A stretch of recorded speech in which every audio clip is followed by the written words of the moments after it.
Hi, Wes Camp here, wanting to share an added benefit to the money that you can make in the overages business. But before we get into that, like, subscribe, and hit that notification bell to get notified of upcoming videos.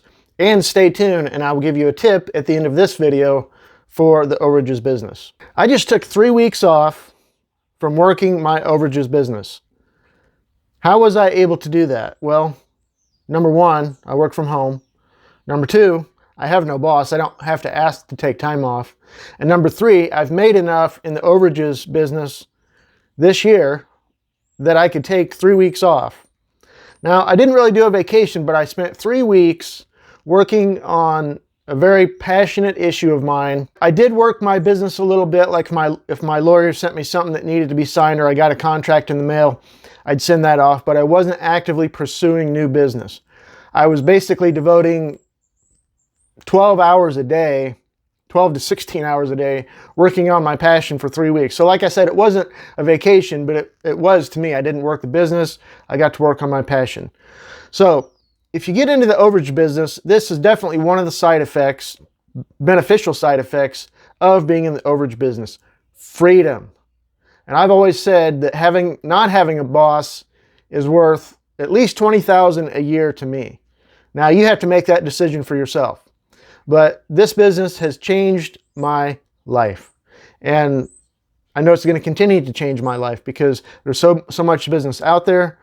I don't have to ask a boss for time off. I don't even have to ask my wife for time off. I just take it.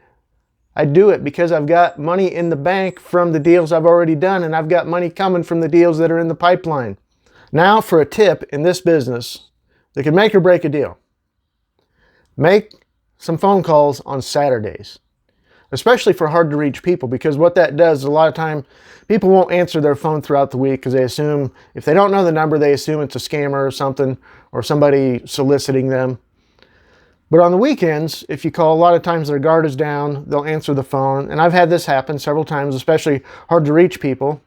They'll pick up the phone on the weekend because they're in a different mindset. They're not on their guard from businesses calling them. And it's okay. We're calling them to tell them good news. They've got money and we can help them get that money. So it's not like we're calling them and telling them, hey, you've got cancer or something bad happened. We've got good news. We're telling them something good. So that's my tip for this week, is call people on Saturdays. I usually like to do it in the morning from their time, from about 10 to noon. Most people are up by then and they're kind of moving around, still home, just kind of in slacker mode on the weekends. So that's a good time, from 10 to noon on Saturday mornings. I used to call people on Sundays. I haven't for a long time, but there's really no time to not call people. You'll just have to determine that for yourself and kind of get into a groove. So that's my tip for the week. Hit like, subscribe, and hit the notification bell. And down below is a link to the course that changed my life. It's Nick Fullmer's Overage Syndicate course. Hit that link. Go check out the course, and maybe your life will change too.